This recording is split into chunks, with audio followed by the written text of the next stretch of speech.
was about to say. Thanks, Sue.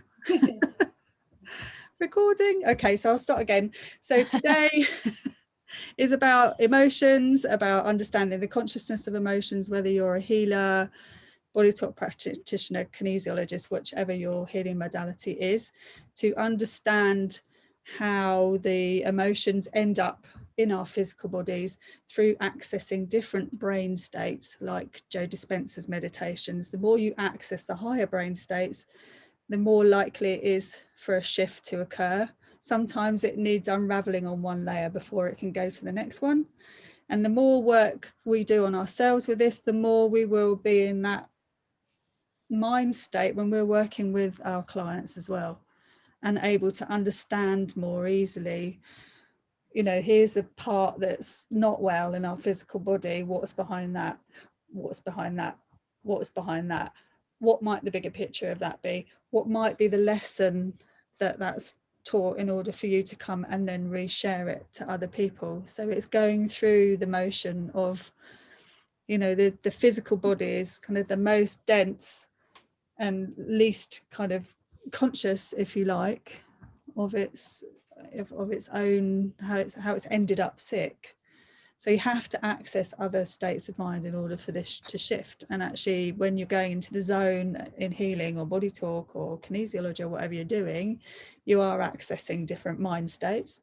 The more you do something like meditation, that's why sometimes I do the same going into meditation like you do for people that have learnt Mindscape, is to just get into that habit over and over and over and over, so that you're in it quickly, you're in there, your brain knows what that feels like, and it's already at level 2 before you've even started doing meditation, because it's become a good habit.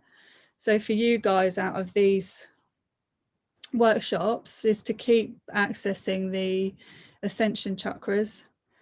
I am going to actually record it separately so that it was just a recording with just that. Even if what I did every day when I've been off for 5 weeks, is before I went to bed, I went into all of my Ascension Chakras, I called in my guides, I hooked up, I brought through healing, and I went to sleep in my healing phase. I asked for guidance, I asked for healing, and I asked for cords to be cut, and I just kind of handed it over to my guides and universal source energy, my higher self, whatever you want to call it, to actually just look after me while I was sleeping. And that helped me, because I did a breathing exercise before that helped me get into that kind of state, and that's how I went off to sleep. And that was a really nice thing to do, rather than laying there thinking, oh, I feel ill, my head hurts, my tummy hurts, my back hurts, what is this, you know, going into a fear story or anything else that could have come up with that, because of the consciousness of that matrix. Makes sense? Yeah. Anyone got any questions so far? Okay, let's get onto screen share.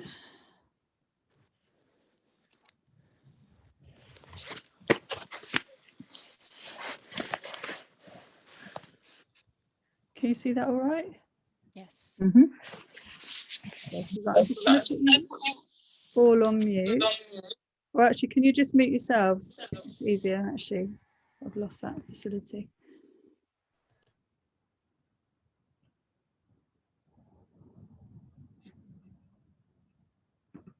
Oh, I didn't mean to touch that face, sorry. Okay, so if anyone wants to ask any questions, then just put in the chat box or put your hand up. I can only see 4 of you at the moment.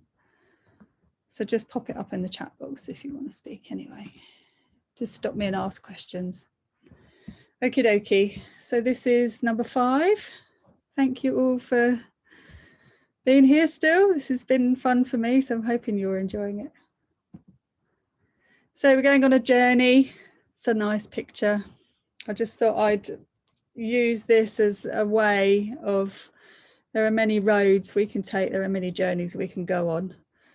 And we can go on the ones that feel nice and that feeds us. And to me, this picture is really feeds my energy of knowing what that would feel like to be there, knowing how that would be under my feet, the smells, the sounds you would hear there, just the whole kind of visual thing of having things around you in your senses that make you feel good.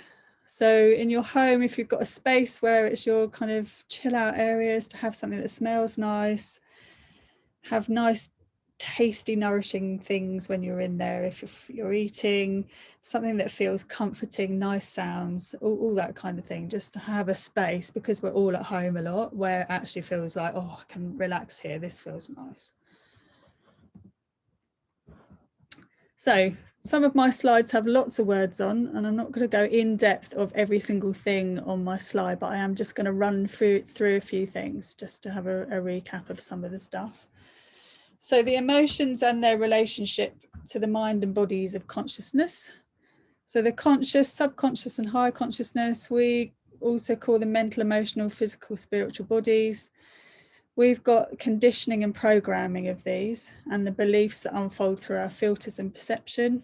Now you all understand that. We've all got culture, gender, age, nationality, all sorts of things, environments, all sorts of things that come into play that have conditioned and programmed our experience. And then we've got the TV, that if somebody watches the TV all the time, then obviously that can be programming, and listening to at the moment adverts on the radio, it's the same thing over and over. It's all a way of programming. So try to move yourself away from the programs that don't feel right for you. In your first instinct, if you want to watch a program and you're just like, oh, I don't know if I like this, trust that, turn it off, turn it over, turn a song off, find something that does feel good. If someone asks you to join in with something in that first instant, if it's not feeling right to you, then you have to make a choice from your intuition. Navigating through this time that we're going through, it needs massive discernment of what's right for you. And the speed of which everything is kind of unfolding is a bit bombarding. So it is really, you have to really work with your intuition. That's the whole point of doing the self-work, is develop your subtle senses over and over and over and over. That first feeling or thought is where you will find your way, and not when your mind gets in the way and starts sabotaging. Oh, well, I should go because I don't want to upset them, or maybe I do want to do it. Well, I don't really know. If it's that, stop getting in your own way and just trust your own instincts. We've all got the masculine and feminine and the divinity of that within us, and we've all got old patriarchal, matriarchal systems also lurking in there. So we don't want matriarchal or patriarchal systems. Now we're coming out of that and we're going into the divinity of our true selves, speaking from our truth and looking at the bigger picture of what's possible now in all our senses, without all the layers and filters and conditioning that we've grown up with. We each have nearly as much masculine. There's a chromosome different to how you express yourself. Some have an equal balance of that. And sometimes with empaths, actually, and I read a really good article the other day, sometimes we're too much in our feminine and we need a little bit of that masculine to show up. We need to not be so giving and give away all your energy. I'm really guilty of that. That's why I get sick, as most of you probably know or have guessed that by now. I need to learn boundaries and, showing up and doing what works for me energetically, and not always trying to go around rescuing and saving everybody. People have to rescue themselves in order to be well anyway. So it's just to remember that, look up what the divine masculine means, and then how that can feature in your life, so that you can learn to access that a little bit more, and the switch between the left and right brain to become kind of more cohesive. I've talked about discernment through the subtle senses. The world out there and the blame game. Now, things happen in our life, we can blame other people, and sometimes other people are to blame, and sometimes people do things that aren't very nice, but we don't gain any ground from going there again and again and again. The only thing we can change is what we're doing. We can choose to respond rather than react. We can learn to pause. We can take ourselves out of a situation, or if it's not that easy, try to live in a way that we are not reliving it and resharing it over and over and over. Have people to talk to so that you're able to offload, but don't keep resharing the blame stories, because then other people hold that in their consciousness as well, and that holds that energy. I know I've talked to you guys about that before, so it's just to remember we can only change us. Judgment, same, we all judge. I'm guilty of judging, and other people are always going to judge. We have to remember, usually we're judging through our own filters, and if someone else is judging, that's theirs. What someone else's perception is of me is none of my business, and I don't have to own that. If somebody says something horrible, it can be a bit of a shock, and I still have those where I'm just like, oh crikey, that's a bit, you know, or somebody's delivery is a bit like, oh my goodness. And then I'll sit with that and I'll look at what I own in that, and then I remember I don't have to show up to somebody else's trigger and drama about what they thought about something. They could have misinterpreted. They could just be triggered because of their own stories in their life, and it might have been something really tiny, and you've reminded them of something huge, and off they go, and they kind of look like they're blaming it at you. Again, that's their stuff. Don't own other people's opinions about yourselves. The same as other people don't need to own ours about them. That's their business, and our business is ours. We can only take responsibility for us. So as much as it would be nice sometimes to change some people, I'm pretty sure people sometimes maybe want to change us. Can't imagine it, but you never know. So why meditation and mindfulness and creativity? Well, it is to do the daily practice and to have the mindfulness exercises like the one I'm pretty sure I said at the beginning. If you get up in the morning, try getting up a different side, or go and do a different job first. Do something different when you get out of bed. Sit in a different chair, have a different view. Don't always eat out of the same bowl or have the same favorite cup. Have a different room to sit in to eat your breakfast, or a different type of breakfast. When you're driving to work, drive a different way. Leave 5 or 10 minutes earlier and plan a different route so that something can look different.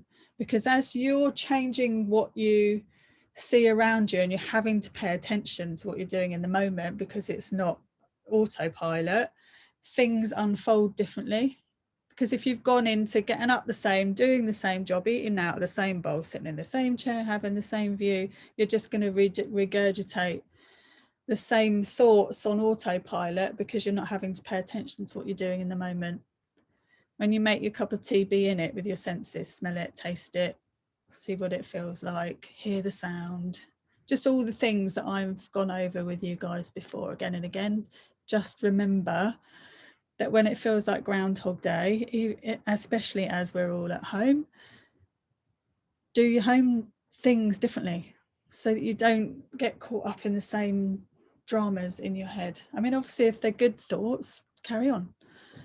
But often we go into our kind of habit thinking and our worry thoughts and, you know, the usual kind of things that we turn up with. So, yeah, response versus reaction, that just takes one breath or a pause to actually think, gosh, am I walking into that story, or shall I just leave it? If I react to that, it brings a clash. Someone's going to get defensive, I'll get more angry, trying to make my point, and it's not going to go anywhere. Whereas I could just think, well, I'm not sure they're going to see my point of view anyway, especially if I've reacted. So I'll either respond, or I'll choose not to respond at all. I might just move myself out of the situation instead. It will create a difference just by doing something different.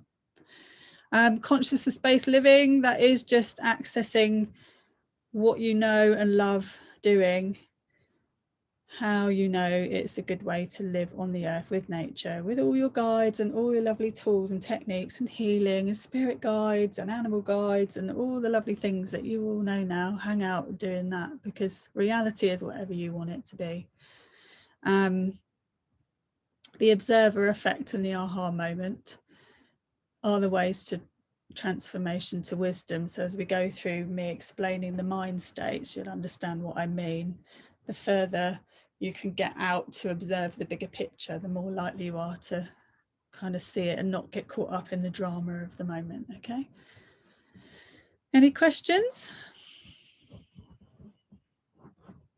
Everyone all right? Okay, so the 5 body system. So did any of you who've done body, so Sue or Pam? I can't see Pam at the moment. Did either of you read the, did you ever read the Science of Body Talk and the philosophy? No? I can't see Pam. If anyone, can anyone else see Pam? Is she an up or a downer? Okay. All right, so it's a good book to read, but it's quite wordy, and John Valtime's really wordy, and even if he teaches you, he's really wordy. So I've made it simple so that it's easy for you guys. It doesn't matter what modality you're practicing. So we've got the physical, the vital, the mental, the supramental body, and the bliss body. So we're more aware of using the terms mental, emotional, physical, spiritual, etc., which encompass all of the above anyway. So these are the physical and vital bodies. So the physical is the hardware where life shows up in expression of itself, only appearing physical, as this is the accumulation all of our energy. I just need to exit that a second because I need to move you guys up to the top. Hang on a second.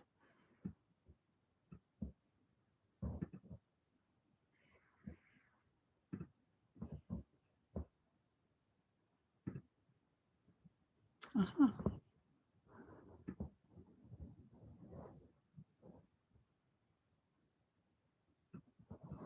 I think I've done it.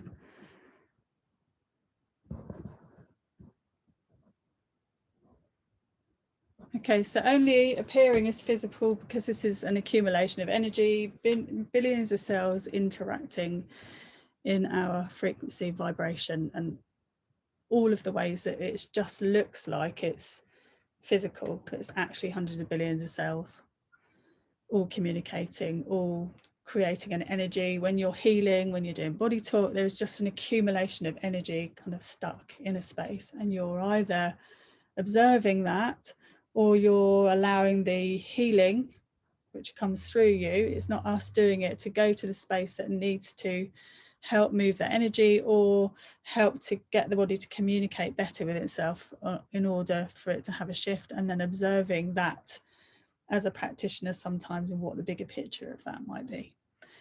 So the vital body, this is the body utilized in energy medicine. So this is kind of where we all hang out a lot. So it's referred to as the blueprint or electromagnetic blueprint. So every cell carries the blueprint of every other cell. So even when a body part is no longer there, the blueprint or hologram of that is still in awareness. So that is all still doing its thing. You can have your gallbladder out and actually your body still has the essence of what that was doing in the body and will carry some of that action on to a certain extent. So this includes the chakra system and the meridian system as a vehicle for our senses and subtle senses. So together with the physical body, our vital body responds to our emotions. The emotions create many positive outcomes, and in excess, though, they can create ill health. So it's just, you know, there's sometimes in weakness, sometimes in strength, sometimes it's too much energy, sometimes it's not enough. So it's just really working on how things come through our vital body into creating that ill health in our physicalness. So the vital body contains all the energy fields and the morphogenic fields that Dr. Rupert Sheldrake discusses in his work. So you can look him up, it's really interesting. Again, it's quite wordy, but he is a really, really clever man. These connect the vital body to aspects of the world, people, past and future, and the continuity of flow of life in our reality. Now, as we know, we are creating our realities as we go along, and our physical bodies is how we show up in that. It's the expression of that we are creating. So think about the magnetic filings on a sheet and how that behaves when it's stimulated by vibration. They arrange themselves in a shape of the magnetic field. So the more filings you add, the more complicated and beautiful the patterns will get, like sacred geometry. So we have the sacred geometry within us. Again, we've talked about the Vitruvian man. You know, we've got many of those patterns and behaviors going on in our cells. And all the measurements and all the mathematical equations and everything, it's all, we are all sacred geometry, and we are all responding and reacting to that magnetic field. So it's important to remember that around us being energy. So working with energy therapies, where we're working in the human energy blueprint, creates change to our fields of energy to bring them back into balance as nature intended. Changing energy patterns changes structure and function. So that's how energy therapies work. Oh. Yeah. Okay, mental body. You like my picture? So the mental body, this is about the mind, and this gives meaning to the vital and physical body, basically. So what thoughts are going on out here is what we end up through our energy bodies, and then that gets kind of stuffed in our physicalness. So this is separate from the brain, and I describe it as out there for our antenna to pick up signals in the form of electromagnetic frequencies. So that means, so whatever means something to us on our life stories and environment is what we're going to attract in. So that's another reason to practice mindfulness, because if you want something to change, is to kind of consciously not allow the habit thoughts to carry on and on, so we keep manifesting the same things over and over. Because the thoughts just pop in, and your brain, the habit brain, just going to go, oh, that's one of mine, that's one of mine, stuff that in there. It will just keep picking it up, like your own little radio signal. So you have to change something about how you're picking up, basically. So the brain receives this information. It's often your unconscious habit thinking and receiving, and then drives how we respond to this, and is represented by the nervous system impulses and then into our body. So that's the mechanics of it. Emotions are picked up in our mental body and our mind. Before an emotion is a thought, that comes through the supramental body, which I'll talk about in a minute, from the aspect of universal consciousness that relates to us. So there's another layer, and there's another layer after that as well. So it all filters through. And again, when we're helping ourselves heal and other people heal, we can filter it back up the other way as well. We can bring these states of consciousness into our own healing and into our work. So yeah, this is why mindfulness and meditation and accessing energy therapies is so important, in order to access our subconscious habit thinking.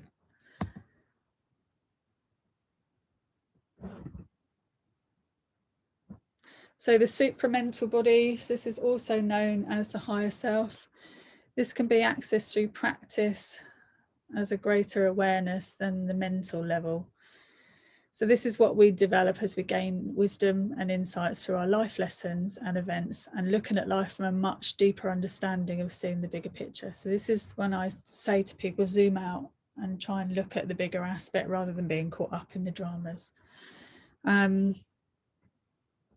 Those focused only on the material world will not be accessing this, and will live from the perspective of the mental body as their highest resource. Or typo there. Here we're accessing the way of working well with our intuition in order to see a bigger picture and behaving according to that which is appropriate in that moment. So this is where we access ways of manifesting into physicality. So like I mentioned just now, think of Joe Dispenza type meditations. If you haven't done them before, it's good to go and have a look, where he goes into the different mind states, accessing the feelings and being of that moment as if it's happening now. So if you want something, he teaches that when you want to manifest something, you've got to have the feeling and being in it as if you've already got it, as if it already is yours. And on the way to that, you can, what we've done in other meditations is look at limiting beliefs. And we might need to work a bit on that first before we can get into full access of manifesting what we truly feel we can kind of have now. Okay. This obviously takes a lot of practice and a lot of time to get out of our own way, of our own minds, because you'll just end up going off thinking and then coming back, and then you'll be popped off again and coming back again. Doing daily mindfulness to pay attention to what you're doing in the moment helps stop the wandering a bit. But again, you have to build up the practice to that, and we all get out of that practice quite easily when we've got other stuff going on. So just to try and develop that over and over, so you build new neural pathways and practicing to form a habit, a good habit. We adopt bad habits because we've done it over and over and over. We weren't even conscious of the fact that we'd done that, but we did do that repetitiveness. And sometimes doing conscious work feels like an effort, but if you're making a cup of tea and having a shower and getting out of bed and having dinner, cooking dinner, eating dinner, you can do that mindfully, even if it's just for a few seconds that you've remembered to do that. So yeah, I'm not sure what ACMES means. Clearly didn't spell check my slides.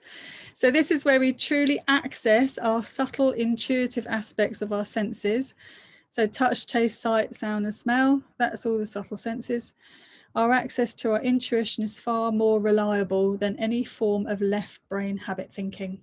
So what I was saying just now, that moment where you first get a feeling or thought that feels right for you, is that's where you act. You don't wait until you start bringing in all your buts and what ifs and, oh, I don't know, oh, should, and all that malarkey, but we will all still do that, of course. Try doing it less. It's just a continual process of learning not to sabotage ourselves and change our behavior, so that we get a different view, and then different things come to us as a consequence. So synchronicity of life, it is synchronicities when you access those states, and they're not just coincidences and things that just turn up for no reason. The more you're in those states of mind, you'll notice the synchronicities happening, like those that have read the Celestine Prophecy explains it really well. And that's where true meaning of something can come into your life. And then if you're accessing healing for yourself, real healing can then occur, or for other people. It's just trying to notice all the things that pop up and not think, oh, that's weird, or that's a coincidence, and just think, oh, actually that's a synchronicity, and actually was obviously in flow then and this turned up. Brilliant. So it's just to remember that you have those ways of accessing that. The bliss body. So this is the highest level of consciousness that we can achieve. And we can achieve it in moments, and some people have longer moments, and some people have Kundalini awakenings, and you can be in that bliss moment for some time and then you come back into the real world. To have that continually, there would kind of be no point being in a physical body, and we've all heard of the yogis that end up as a pile of clothes on the floor. Who knows? It would, you know, a bliss body would just be consciousness, wouldn't it? But we've all been at some point in our life where we've been in flow and you're kind of one with everything. So the foundation of unlimited possibility and potential of what comes into existence. So when you're a fetus, the potential for your life has all possibilities going on, or they're all available.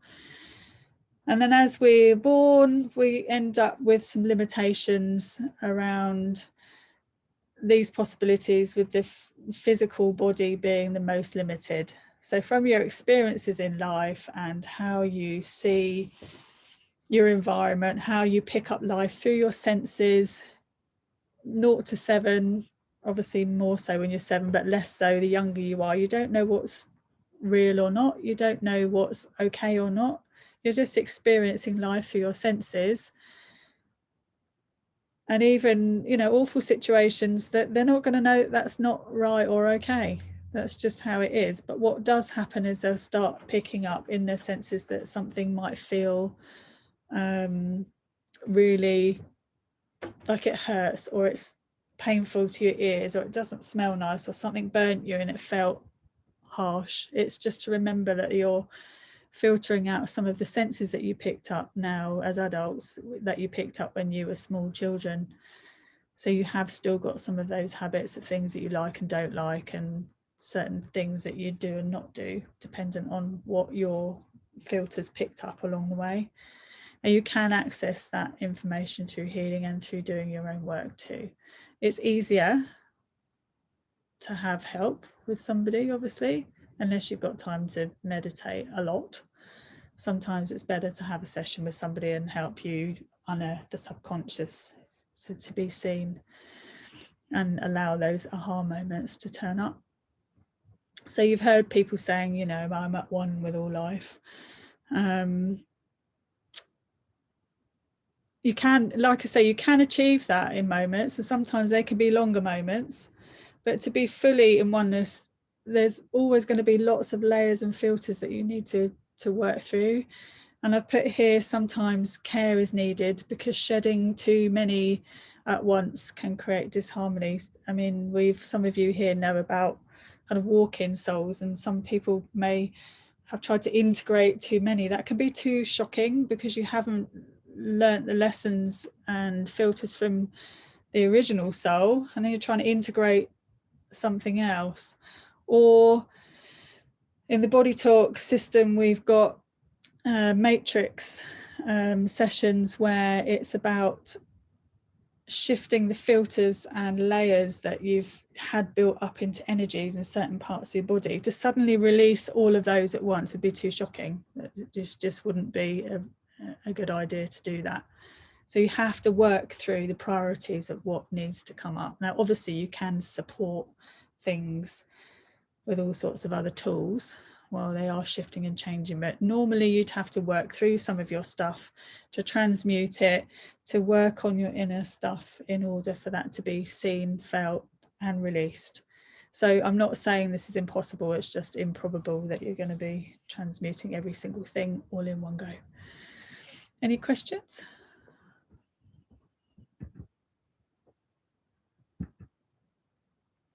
So I'm just going to stop sharing for a second.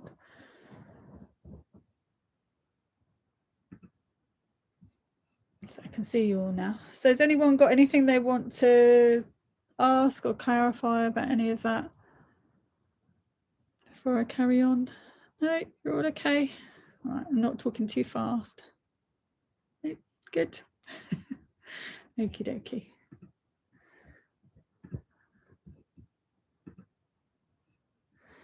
Okay, so understanding our journey.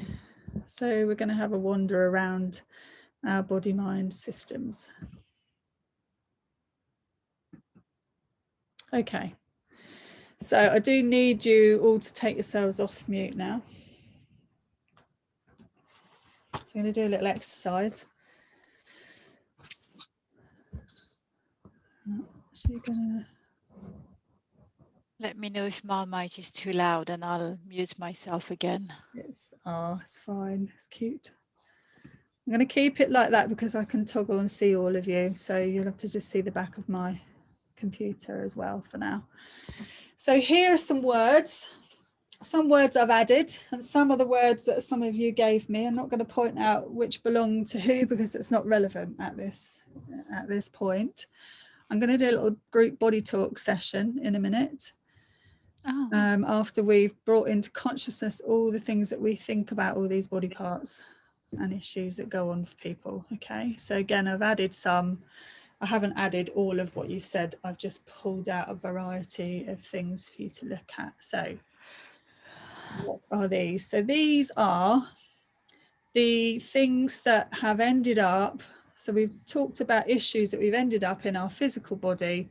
So this is the most limited body where our thoughts have picked up, our habit minds picked up our habit thoughts, filtered them through our vital bodies, through the energy body, vital bodies, and then into our physicalness to create habits and dis-ease for where they've turned up.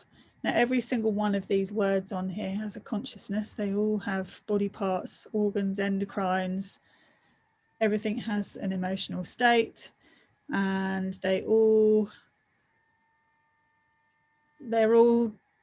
working together. Nothing on there is ever separate. They all suffer from dis-ease as a function because things get complicated. So I want you just to call out what could be a dysfunction created by scar tissue. What do you think would happen if the scar tissue in the way? An accident. An accident? Somebody'd had an accident. Yeah, okay, so there'd be trauma. The skin, for example, wouldn't be able to communicate. It wouldn't be able to flow. Yeah. Lack of communication flow, yeah. Of stagnating lymph, maybe. Yeah.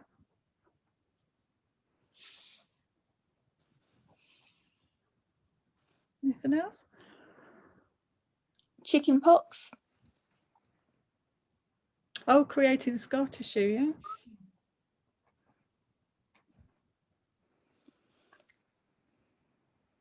And there'll be a whole bunch of how that felt in your subconscious buried somewhere. Yeah.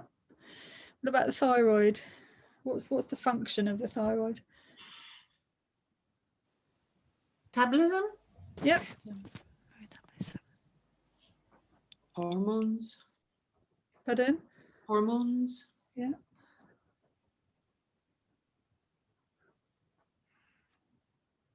What could go wrong with this? Underactive, overactive. Yeah.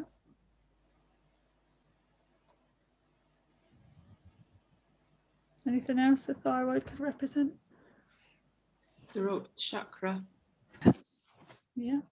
issues.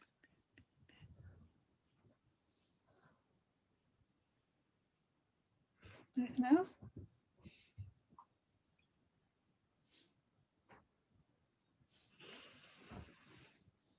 What would your energy feel like if you had a thyroid problem? Drained. Yeah. Lethargic. Yeah. And it could also be wired. Somebody's got an overactive and they're still draining, but you're completely wired because it's like your body on speed. It's exhausting. So that's another one, depending on what's going on with that. Now, there can be different situations that have happened in their life in the bigger picture. It could be genetic.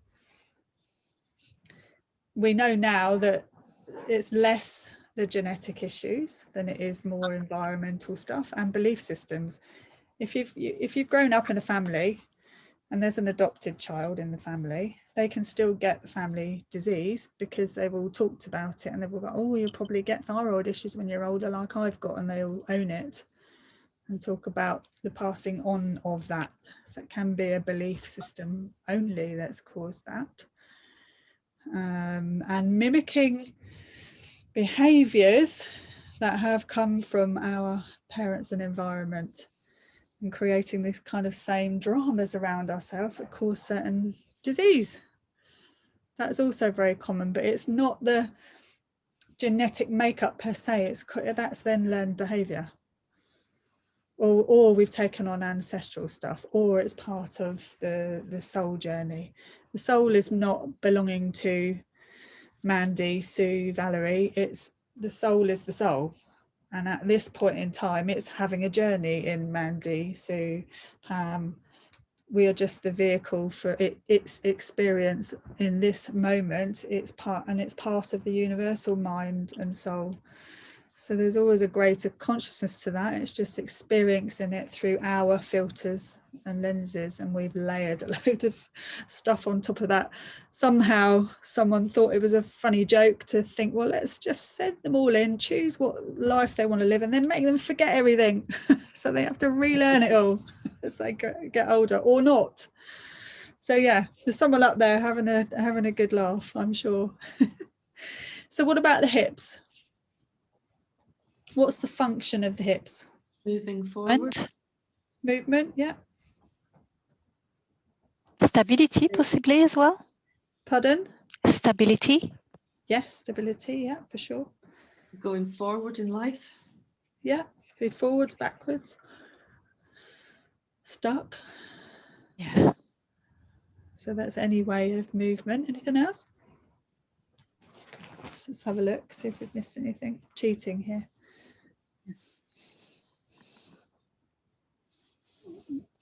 Foundations, flexibility, support.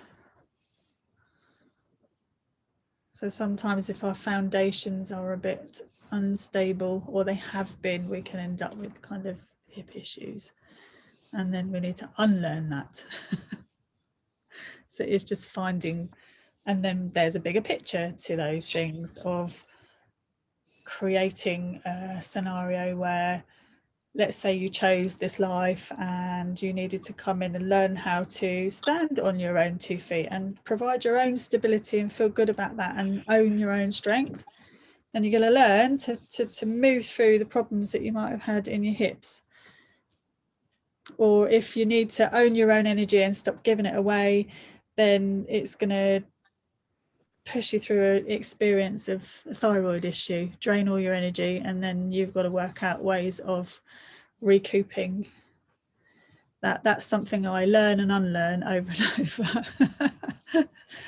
Thyroid, as Pam knows. So yeah, I'm really good at knowing, and then sometimes I just end up still going and giving it all away. So yeah, that was one of the things that I really got while I was poorly. Stop giving away your energy. So yeah, need to be a little bit more choosy about what I'm doing with that. So you can kind of see the bigger picture of why these things come in. And sometimes it can be a lack of self-love, that you really need to look at what feels right for you first. You can't pour from an empty cup. So you have to feed yourself first. It's like putting your oxygen mask on first and then helping other people. And we're all in this kind of feminine empathic of just giving.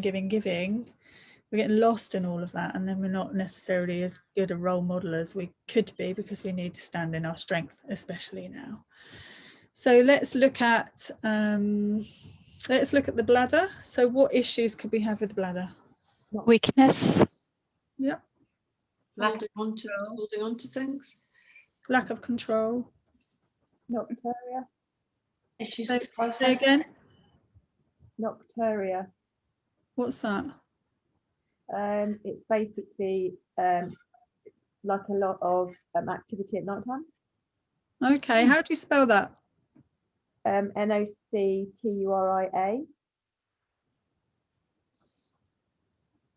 Okay, I've not heard of that term before.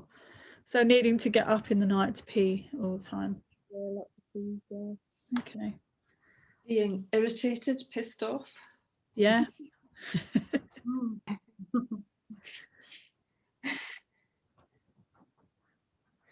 Anything else? Not processing properly, not filtering. Yeah, lack of filtering.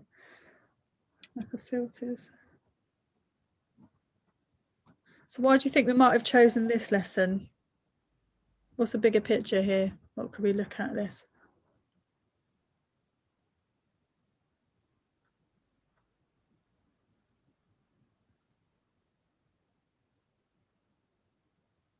Decision making. Yeah. With the filtering, I'm thinking yes or no, and making your mind up. Through your filters in your subtle senses, really, to what's right for you. So conscious kind of filtering. Yeah. Releasing, perhaps. Yeah. And if you're experiencing lack of control, maybe you're giving away too much, you're releasing too much. So there can be, that can go either way. And also these things can be a habit, and they can be because something else has had a functional problem in the body, and that's just a consequence of it. And it could be something to do with something above it. There can be, you know, bodies prolapse. It's not always necessarily the actual part that you're struggling with. So like when you're doing healing or a body talk session, it could be somebody comes in with a bladder and that's actually nothing to do with that. It's because the pelvis is tilted or the uterus is retrograde, and or it's, you know, it's fallen down. So the problem really first would come from the womb or other things that have come into play. So it's always to be open to the observation of what's around it, what's supporting, what needs to be held with what. Okay, so it's always looking at, if someone says, I've got a bad foot, can you heal it? You might be healing their right shoulder. So it's just a question always of us getting out of the way of what needs to turn up. It's good to make these things conscious though, so that we can see how these can unfold. And it can look like it's not related at all, and then someone comes back and says, wow, that issue's gone. They might have a reoccurrence of the mental state that got them into that, and that issue might come back. So they need to work on it on a different level.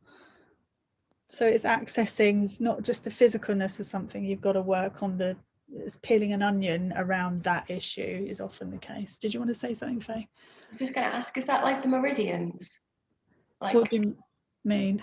Like if you stub a toe, for example, and it Oh could yeah, be like your gallbladder. I'm just thinking. Yeah, the gallbladder meridian goes right from your down to your toes, right up and around, like a massive amount of energy going around your head here.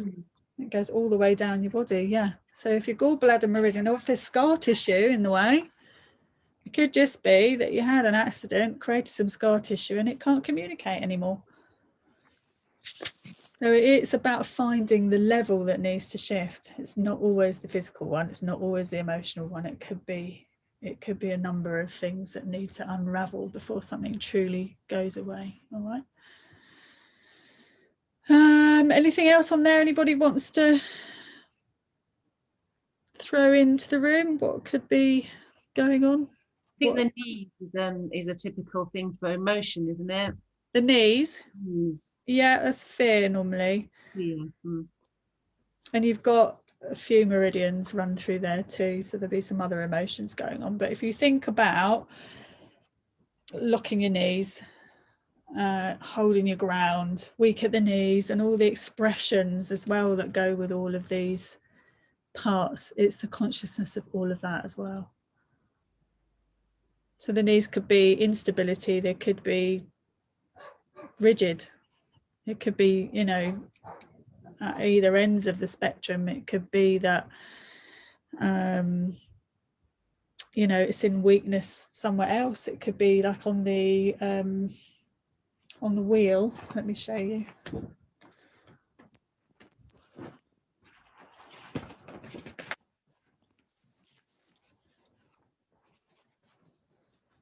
So in the Chinese clock, let me stop sharing for a second because I can't see myself. So in the Chinese clock, all my scribbles all over my book, you've got opposites. So for example, the bladder between 3 and 5 p.m. is opposite to the lungs at 3 and 5 a.m. Now the bladder will be in its weakness between 3 and 5 a.m. in the morning. So if you've got bladder issues, it's probably more likely going to wake you up between those times. And vice versa, there'll be, so where have we got? So we've got the heart between 11 a.m. and 1 p.m. That's when it's regenerating, it's in its strength, and then it will be in its weakness between 11 p.m. and 1 a.m. So in its strength, it could be like a heart attack, like something's got too much pressure in it, and in its weakness, it could be heart failure. It's just not enough energy in it, and it's just not thriving, and it's just it's got sick because there's not enough vital energy going to it. Sometimes there's too much of everything going to it. So these can be in excess as well as deficiency. So there's all sorts of things to mill through your mind. Now, once you understand some more of the mechanics of that, it enables you to see the potentials for what comes up in a session. You don't need to study everything a client puts on their form, but just have an overview and an idea of what's possible, and then let it go. Just completely let it go and just let things come up how they need to come up. All right. And again, that's with any modality, it doesn't matter what it is. Okay, so What about the pineal gland? so the pineal gland, so what does that represent? What's it doing? What does it help with? Intuition. Yeah. Function. Helps to sleep. Yeah. So we've got melatonin as a hormone. It's also melatonin, serotonin. So what's really important, and this has come up a lot in sessions, and it's obviously something I need to make sure I do and get everyone here out doing the same, is in the day to get outside at some point, even if it's just to stand outside or sit outside for 10 minutes and have a drink, is to get in the daylight, because your pineal gland needs to switch over from melatonin, serotonin to have the right switch over to happen at night time. You need the daylight in there. If we're sitting in artificial lights all day, or not having the room dark enough at night time, it's not helping to create that circadian rhythm that gland needs in order to function. There are also external things like fluoride and other bits and pieces that can calcify the pineal gland a bit. So it's worth looking at that.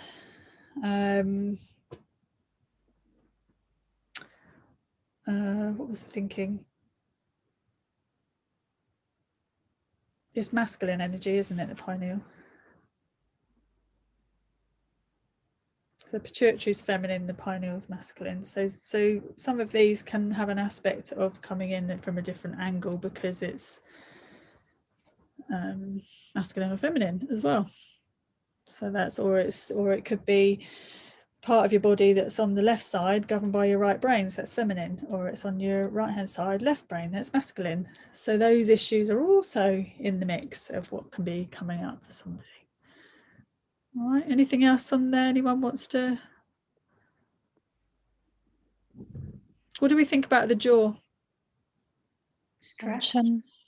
Pardon? It holds a lot of stress. Yeah. Tension, I said at the same time. Yeah. It links to the central nervous system. Links to the central nervous system. Yeah. But rigid. Yeah, it can be rigid. You could be grinding your teeth, clenching your jaw because of a situation that's gone on, and then it's a habit. Things that you want to say and you can't, or you have wanted to say and you couldn't, and it gets stuck or locked because you need to be with your truth. Again, habits are learnt here. And it's the chewing mechanism, and it's the mechanism, it's where we hold when we do the cellular repair technique in body talk, the RNA, DNA. It's one of the ways, that it's one of the systems that keeps things moving around your body, like the breathing, and there's lots of different functions to everything. Like Louise said, it's connected to your central nervous system. So there's lots of different ways of accessing all of this. What's that? Okay. So what I'm going to do now is I'm going to stop sharing for a second. Where am I? Yeah. Okie dokie. So I'm going to do a body talk session. Just a mini one. But first of all, I'm going to put you into a meditation. So I'm just going to have you accessing a slightly higher state of mind, like you are in meditation, so that you can get out of your thinking brain. And just allowing whatever comes up in the session, if it's for you or not for you, and all the things that we've thrown in here together as a group are all relevant, because what's happening for one person could provide a strength for someone else, and someone's weaknesses could be supported, and it might bring up a strength someone has, or an aspect of consciousness that needs to be moved into our conscious view so that you can see how it all needs to unfold. It can sound, for those of you who've not had a body talk session, like complete gobbledygook, but it is a way of your body accessing belief systems and why your physical body's ended up with these problems and how that has come to be. So it's peeling an onion and finding out what's in the soup. Okay, so putting you into meditation just takes you into a state where I want you to just observe if you have any feelings or senses coming up during the session. I don't want you to make it mean anything. I want you truly to try and learn to be the observer, like you've zoomed out. But just allow yourself to experience emotions without being attached to it. Okay, so you can get comfy. You can stay sitting. I would keep your eyes open just so that you can experience it. But just make sure you're comfy. All right, any questions before I start? If you want to ask anything during, that's also fine. But try and keep your mind in the mind state. So actually just shut your eyes just for this first bit. Let's just get you into the right state of mind first. If you're likely to fall asleep, actually this is the point where we need the candle. So if you'd rather soften your gaze and look at a candle, then do that instead. Try either, see what works for you.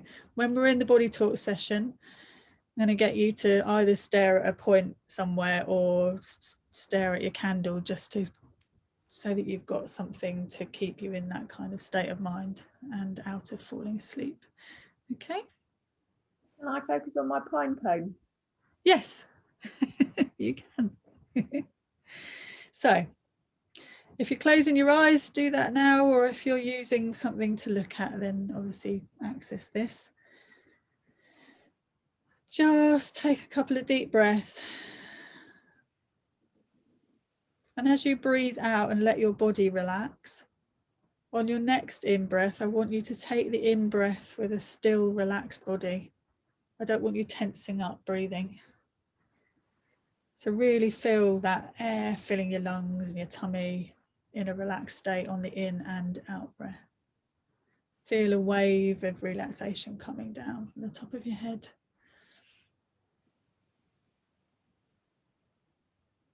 All the way through your neck, shoulders. Staying nice and relaxed through your torso. Just being present to that breath in your body. Only focused on breathing. Relaxing through your tummy and your back and your pelvis. Your legs. Your feet. Remembering to relax your hands and arms. Relax your jaw if you haven't done that already. Take your mind into the space of your jaw. I'll pop you all on mute for a moment.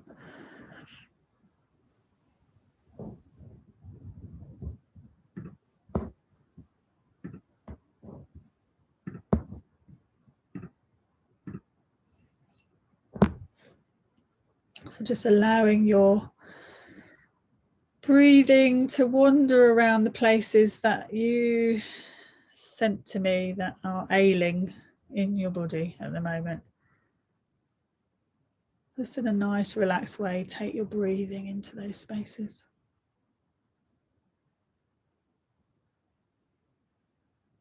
Just allowing the potential for them to become conscious if something needs to come up in the session.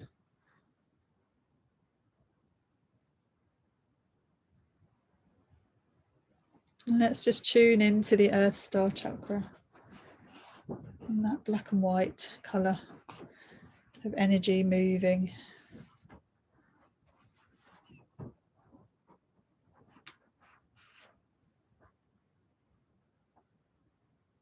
And then moving your focus up to the base of your spine, to the base chakra. And the colour platinum. Just allowing all of your senses to come in and observe what's going on as you bring these chakras into balance.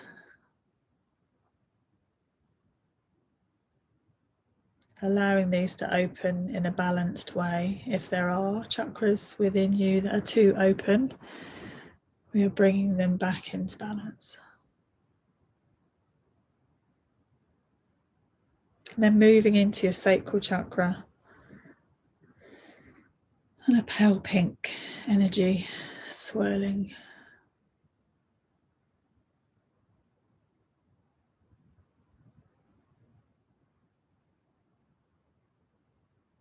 Just with your full attention now moving up to your navel chakra, the colour orange. Just allowing this energy to activate.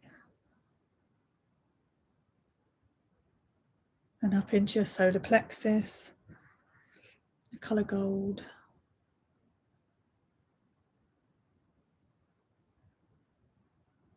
Have an awareness to your senses. And then up into the pure white of your heart. Just allowing your heart chakra to come into awareness. And into the royal blue of your throat chakra.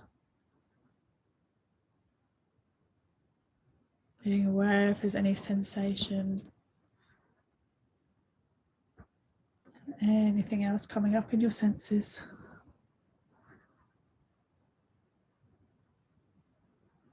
And then into your third eye, like a crystal ball.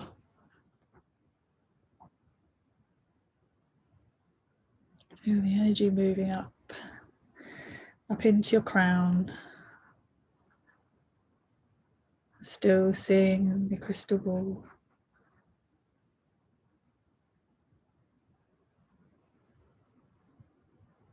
And then out from your body, slightly behind and above, into the causal chakra, the colour white.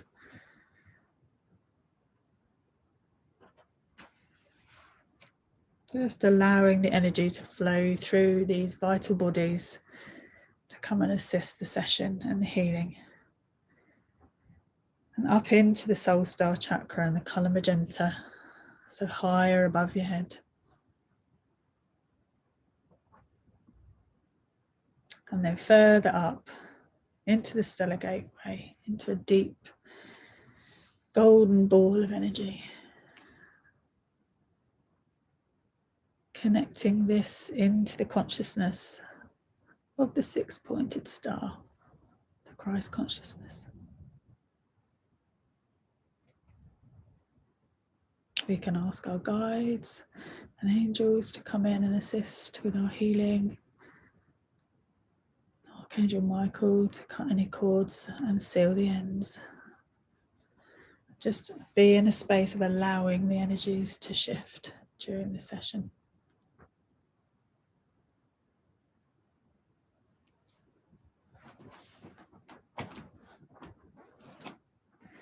So at this point, bring your awareness to focusing on your candle or something you've chosen to focus on so that you're present but in a state of mind that is relaxed.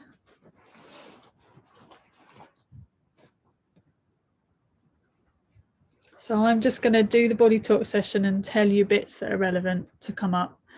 Just have an awareness to yourself, but without getting attached to anything. Just allow the energy to move, okay?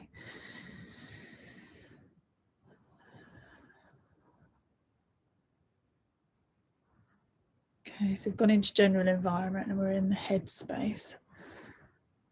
So when you go into needing something to clear through your head, it's the mental element of needing to let go of something rigid. Some of these things will resonate with you and some of them won't, but it doesn't mean they're not relevant. They're coming up in a group session to help shift you all. So we've got object, house. Okay.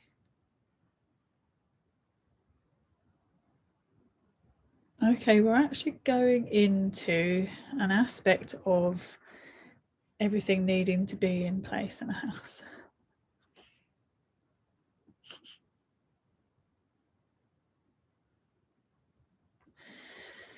So into the space in our minds where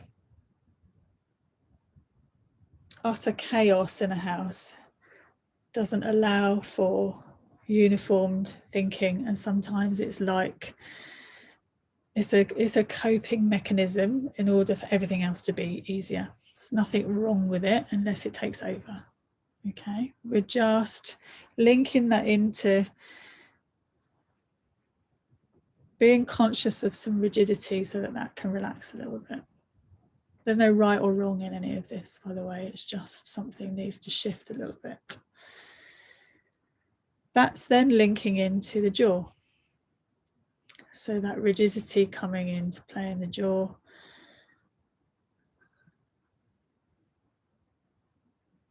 We're going through into the limbic brain, the right hand side, so the emotional centers of the brain.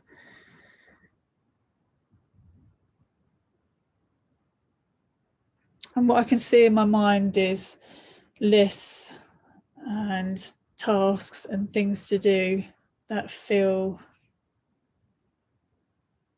either overwhelming or never ending, and sometimes that sideways planning is what I can see in a bigger journal, so that we can put things into accessing a different way of looking at being organized.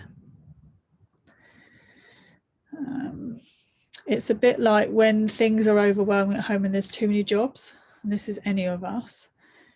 It's like firefighting, and then we can get into that, oh, I just want to shout at everybody because, you know, there's all these jobs and they're not all mine. It's just, we get rigid and defensive about that, and that's perfectly normal. Okay, so we're just moving now into the physiology of the jaw. So we've got the right TMJ joint.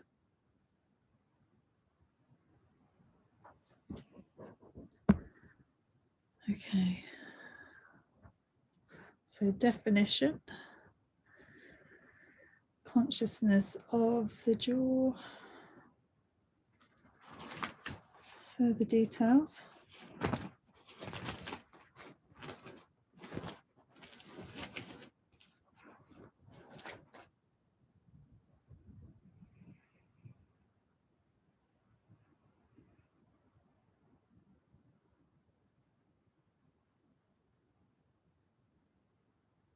Okay, so holding on to stuff.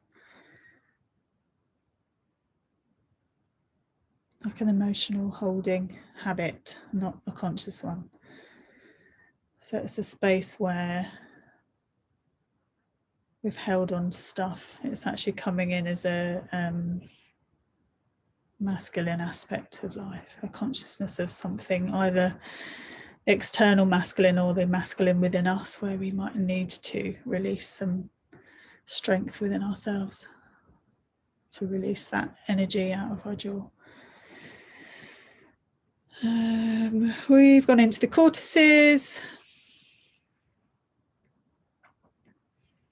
The cortices are a way of relieving stress, getting our body back into rest and digest out of fight or flight. We're moving into, we've got subtle sense of smell.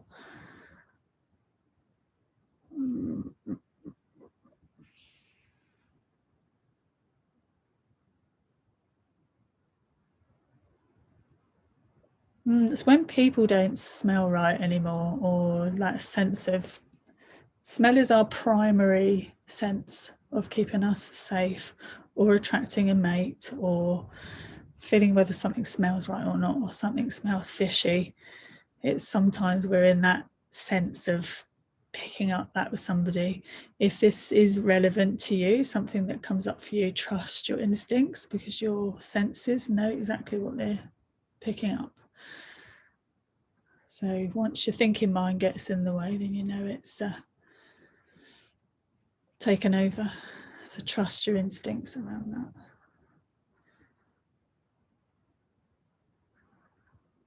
Okay, that's all in a package together. with an influence of, we've got planet, no, a house, no, person, nope, time, okay, past. Okay, so this is about being aware in every aspect of our mind that the past is the past, and that we've grown habits out of coping with life in that sense. And some of those coping mechanisms are perfectly healthy and some are not. It's just having an awareness to look at that. If you've got energy moving anywhere in your body, just allow it to move. And now going down into the feet chakras. So it's a link to that package.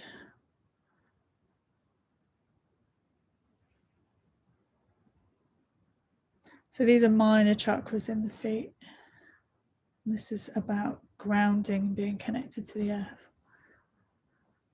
And actually when you're off in your mind too much and in your habits and belief systems, the quickest way to get your energy back in your body so that it can process is to be in the energy of your feet and then into the ground, the earth star chakra or your base. So even just if you've got your feet on the floor now, just move your feet around on the floor a little bit. Just get that energy so that you can feel the physicalness of that moving through your feet.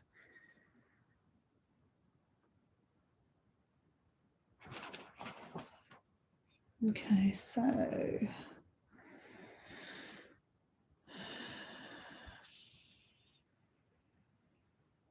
we're in the pineal gland.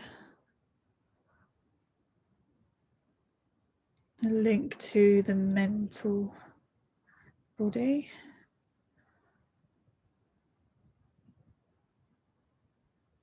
Orientation to activity. Okay, that's overstimulated.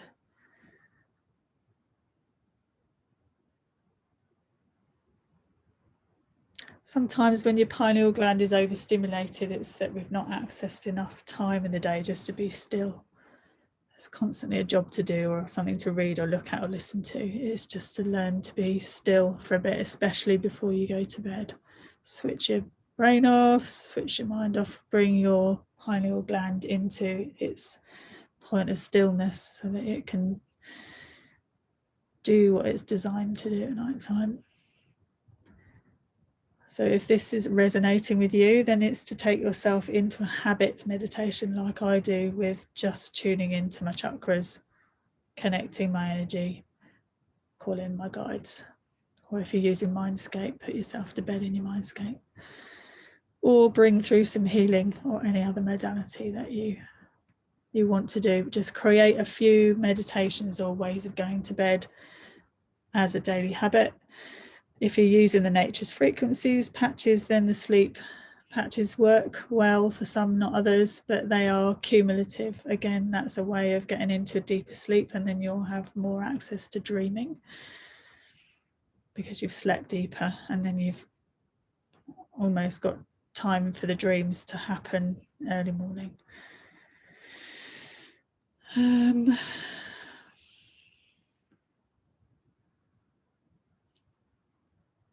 Got the spinal cord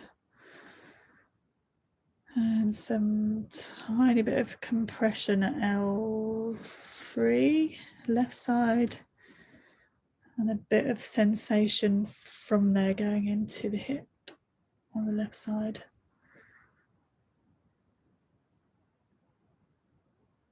Scar tissue, Wei Chi. That's moving a trauma. It's to do with fear.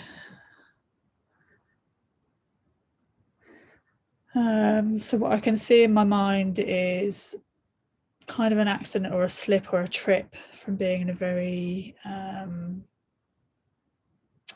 necessarily want to say traumatized state of mind, but in that kind of rigid fear response where your body tenses up and then you jar your back or something like that's gone on, and it's just created some scar tissue. Sometimes we can get a little bit of a disc bulge happening, and then they do repair themselves often. So just see that coming up.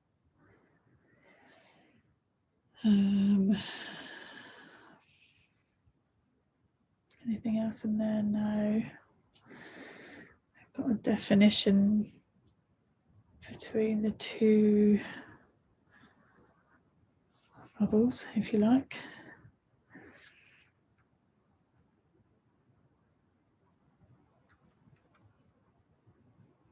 That is about purpose, life lessons.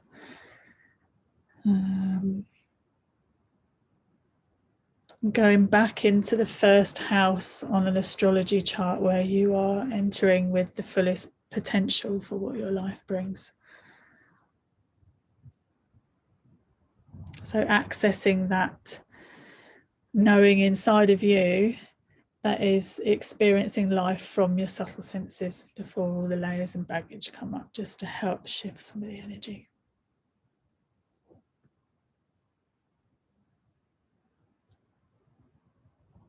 Okay, so just want you all to just breathe a little bit deeper. I want you to tap lightly on both sides of your head. And breathe, and then tap on your chest.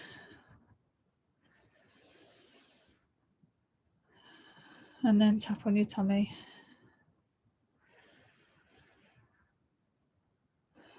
And then again, just allowing the energy of this to move through us all.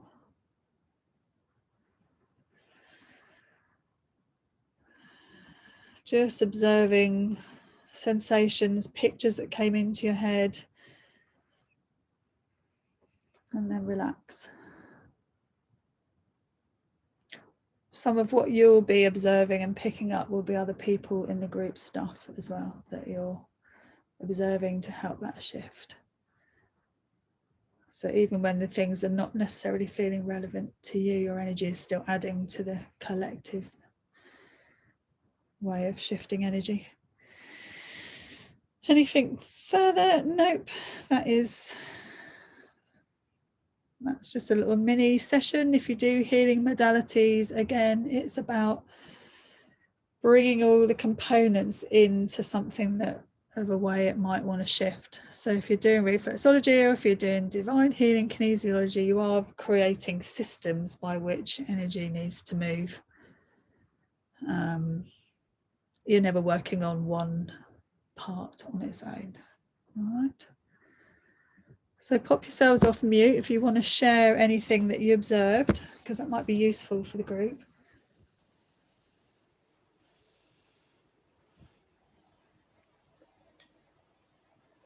When we were tapping at the end, Yeah. I felt pain here, like kind of a stabbing pain at the back of my head on the right hand side, and it, by the time we'd finished tapping, it was gone. Brilliant. But initially it was really sharp, like. So that will have moved through the layers of consciousness into the physicalness it landed in, to get that energy shaken up, moving it in order for it to let go. Brilliant. Thank you for doing that for us. Could have been for us, for you, who knows? Everyone. Who wants to share? Like at one point, my back went really like pins and needles, and I sneezed again. I don't know if that was release. Yeah, something went through something. Yeah. So that's something you've let go of something, or you've let go of something for the group. So that's brilliant. Thank you. Anyone else? Who here's not experienced a body talk session before? How did you find that? I mean, having a one-to-one obviously is different because it's all about you and everything around that. It was good. Were you muscle testing? If you were with me in person, I'd be using your arm as a yes and a no. Yeah. So what I do is I use my finger to get a yes and a no, or a strength and a weakness, however you want to do it. I'm also in Mindscape, which is my mind room, therapy room, everything room, where other things show up and I can observe what's kind of coming through and see pictures and other things turn up in there too. So there's different ways of accessing the energy of that. Yeah, well, I think my jaw has released. Oh, good. Brilliant. And that hasn't released for about a year and a half. Fantastic. Not properly, like it feels like it has. It could still be shifting because it takes about No, 24 I'm hours saying, for the meridians to run. right. Well, I mean, it has improved drastically over this last year, but there's still been tension, but it feels really much better. Good. So that's really good. Clever, isn't it, what energy can do? Wow, it's emotions and the whole body system, All the isn't it? range. Incredible. Yeah. Anyone else before we go on to the next bit? I just had a bit of fizzing here and there. Fizzing. That's good. Fizzing, energy moving, that's always good. Brilliant. So, right, the next bit, we're doing a prayer. Hey. Prayer. Prayer. Yeah, the Ho'oponopono that I can't say. I know. Ho'oponopono, I think. Ho'oponopono, that's how you say it. So just to recap, ways of healing, body talk session, group session, mindscape, meditation, mindfulness, prayer, healing, energy therapies, frequency healing, sound, vibration, etc. Being in nature, group session, prayer, Ho'oponopono. Just to add, because I think for Mandy's sake, we're all rattling on in the group the other day about the Nature's Frequencies products. So I have people saying to me, but you're a body talk practitioner and you work as a remedial therapist, why do you need patches? It's just like, well, one, I can't access the physical clients at the moment, and two, in a body talk session, it works on the priorities of what needs to unravel. And sometimes we need support with other things. It's not just tablets. People don't want to take tablets and stuff. It's these frequency patches. They're hologram patches that add the frequency that the body might need in order to get through anxiety, pain, sleep issues, grounding, EMF protection, blah, blah, blah. So it's really clever. It's a very clever system. So that's so you know what we're rattling on about. We're all getting overexcited about our earthing cards. And is that, how do you use those? There's stickers, little patches that stick onto your skin, and sometimes they're cumulative. You need to, if you've had something chronically for a while, you're going to need to wear things for a while before they shift. Other things that can be instant. I mean, when I first got into this, just dished out a load to my physical clients to start with that couldn't access the clinic, and they're struggling. Some of them are quite elderly, and it's been like a miracle for them to have these products. And then because I couldn't work on the laptop very well when I first went into lockdown, I was getting visual migraines and heat in my head and everything else. I know I'm sensitive to it, but we're bombarded by EMF. So I got some shields for my laptop, my phone. Everybody else has got shields, and I've got an earthing card, and I'm fine online now. I get tired, but that's normal. So that's how I got into it in the first place. I was never going to sell a product. I wasn't interested in selling a product, but it fits. It adds a support that sometimes doesn't come up organically in that moment, because we can't shift, like I said, all the layers of things that we need to shift all in one session, and we need support from things. Now I'd rather use those, have natural elements of nature healing me, rather than take a painkiller or tablet. So that's why we've all got overexcited with those. So in case that comes up again, Mandy, you know what we're talking about. There's quite a few of us in this group that sell them as well.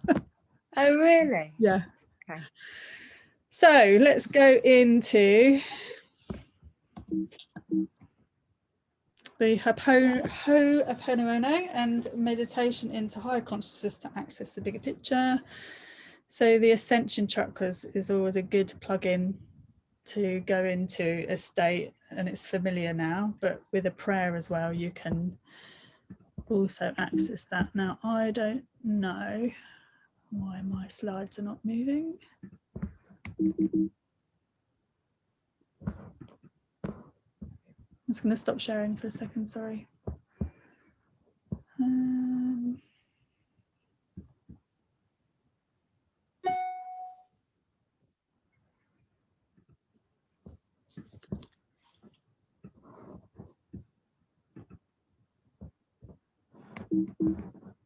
Mm.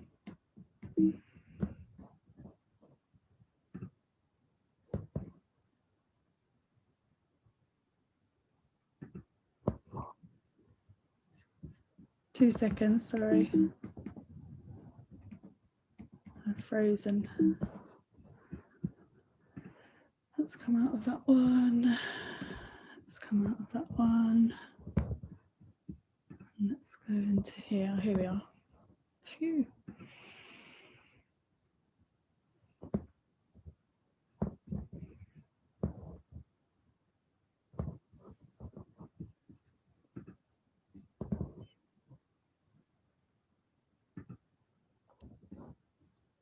Thought I lost my slides then. Technical stuff always manages to throw me off.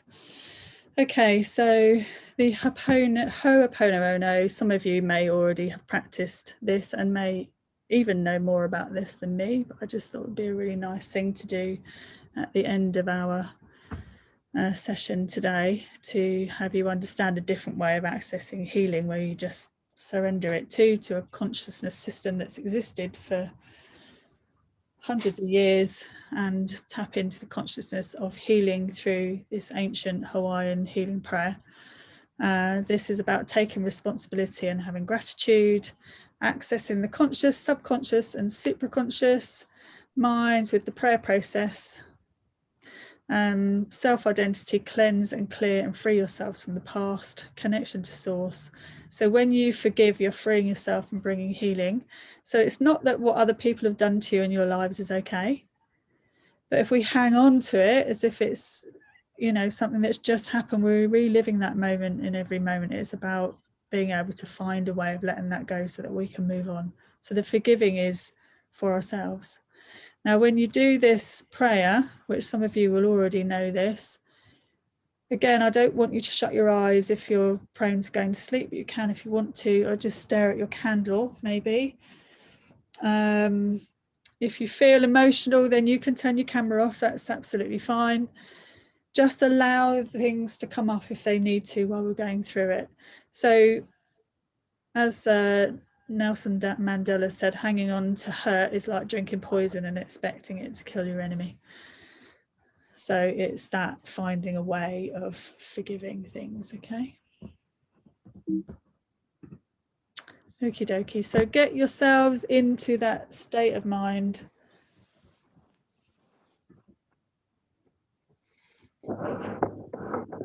Shut your eyes or focus on a point. Soften your gaze, knowing that you're still in the mind state that we took you into in the meditation and body talk session. And just feel your feet on the floor and know that you still have that connection to the Earth Star Chakra. And the connection of energy through all your vital bodies, your meridians and your chakras, all the way through up to the six-pointed star. Nice relaxed breathing, relaxed on the in and the out.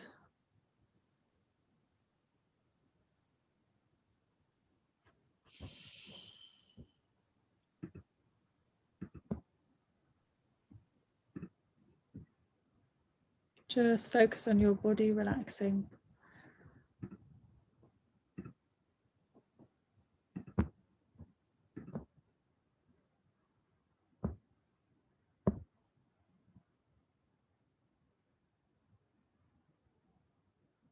Just have an awareness to the places where you may need some energy to shift, but without any attachment to an outcome. Just become the observer. Just being willing to let go of that which no longer serves you. So we're going to come now into the prayer of Ho'oponopono to release and bring you into harmony for where your body is ready to release and let go. So the prayer is, I'm sorry, please forgive me, thank you, I love you. So what I want you to do, I've put you all on mute now, is in your mind, or you can just whisper it out loud if you want to, is to say with me to start with, and then I'm going to leave you to say it on your own for a few minutes. So I'm sorry. Please forgive me. Thank you. I love you. You're saying this to yourself. I'm sorry. Please forgive me. Thank you. I love you. Just being aware where you may feel some emotions stirring, just let them do what they need to do. Those places in your body where you've had issues, just allowing the release there. You may get an insight into a bigger picture. Just observe this. I'm sorry.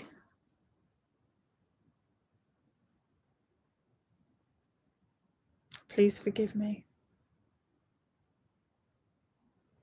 Thank you. I love you.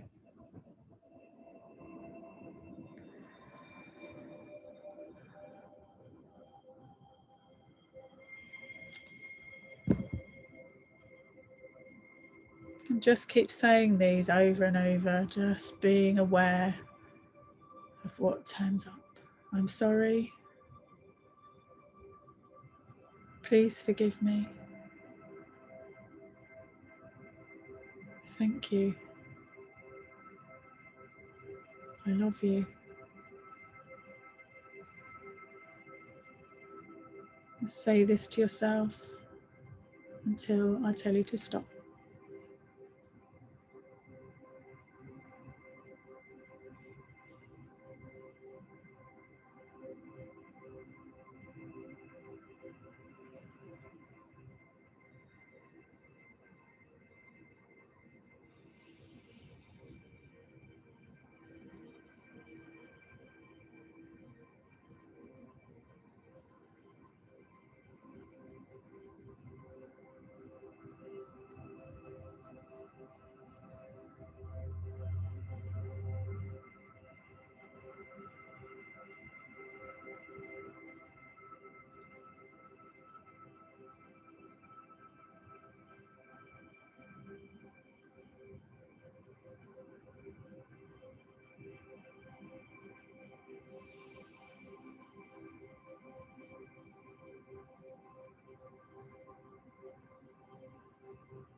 Just notice if any of them are harder to say.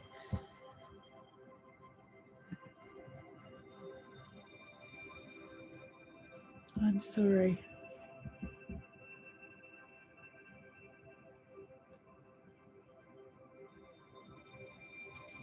Please forgive me. Thank you.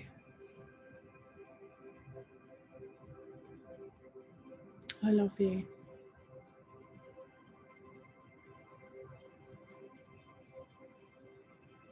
Just once more, really putting some feeling and meaning into it. Talking to yourself.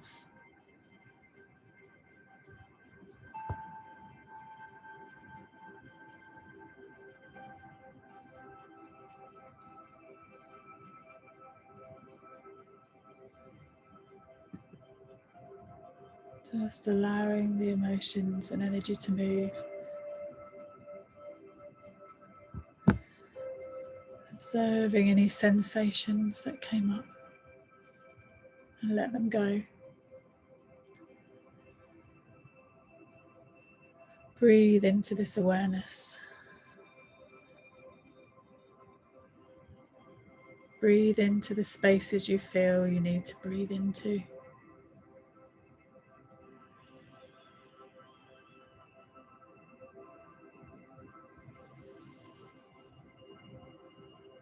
Now place your hand on your heart chakra, your heart center.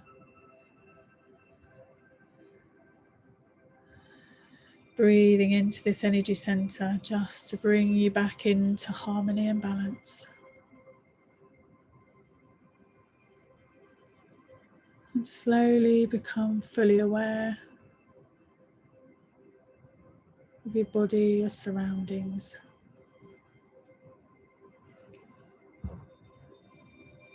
Tap your feet on the floor.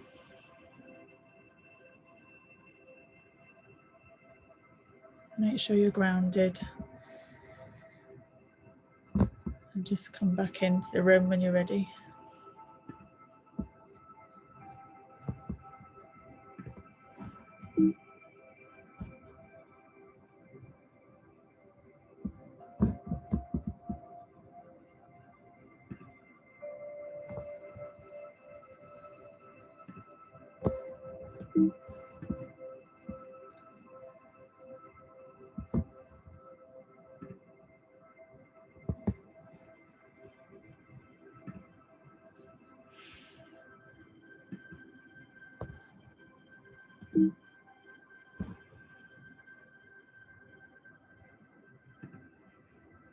Okay, is everyone back?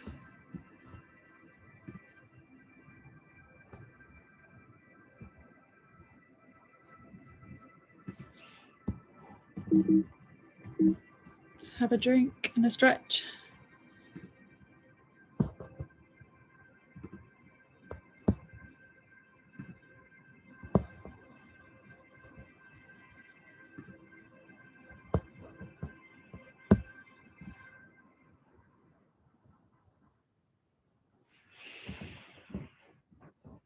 Okay, you can unmute yourselves.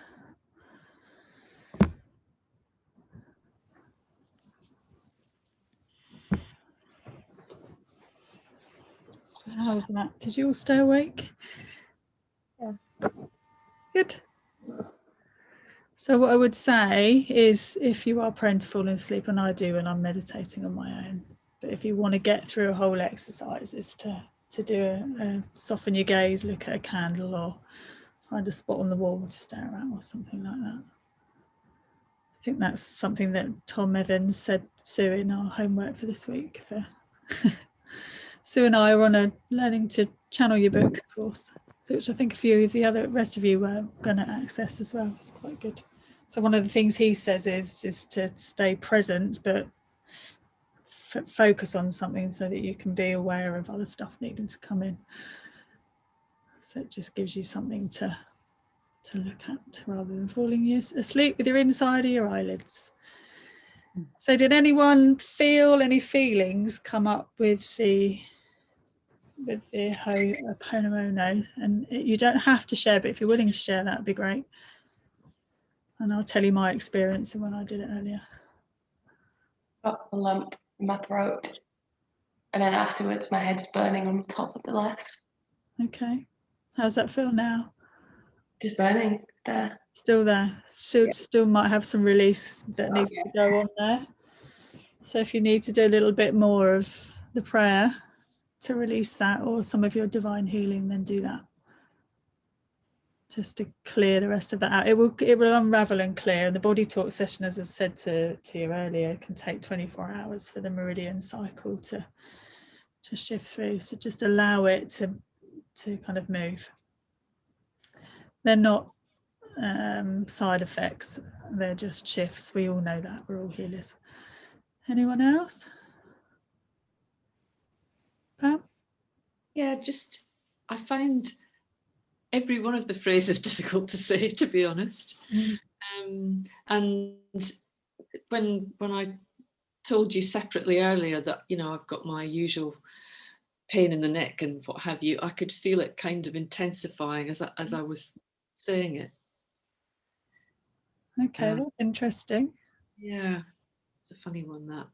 If you think about this as a consciousness, this prayer is ancient. It's a bit like we talk about in the body talk system, some of the, like the Cortices technique, it's got a consciousness matrix to it already. So when you tap into the energy of something that's been around for that long, you are going into that matrix as well, and that is a healing matrix. So it's a good space. That's why it works so well. But it is difficult to say that stuff to ourselves and actually feel like you mean it. When I did it today, because I've not done it for a long time, and I knew I was going to use it today, I kind of ended up with the things that I've struggled with while being ill, just the emotions coming out of those areas. And I could, like you, I could really feel my throat as well. I had a big lump in my throat, and I could really, and it surprised me how much emotional energy was still needing to come out. So yeah, anyone else? Sue? Well, I was going to say I've said this prayer. Well, I probably did it for about a year when Georgina was unwell, and I used to do it with her at night time. And I mean, like, didn't have any effect apart from, like, today it really resonated. And I think the fact that I was in a bit of a meditative state, and it, you know, and we took time with each phrase.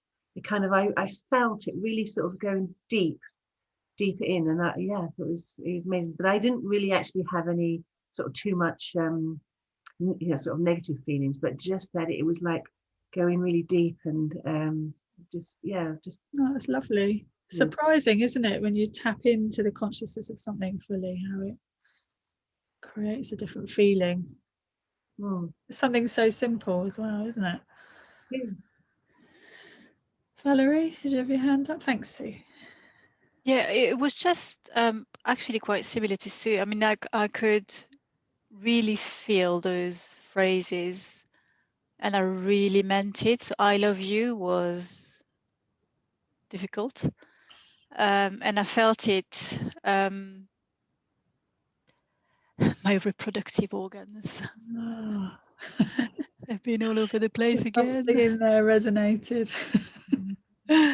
So it was boiling hot, and it's funny because my hands were on there, and I didn't even notice until it started getting really, really hot.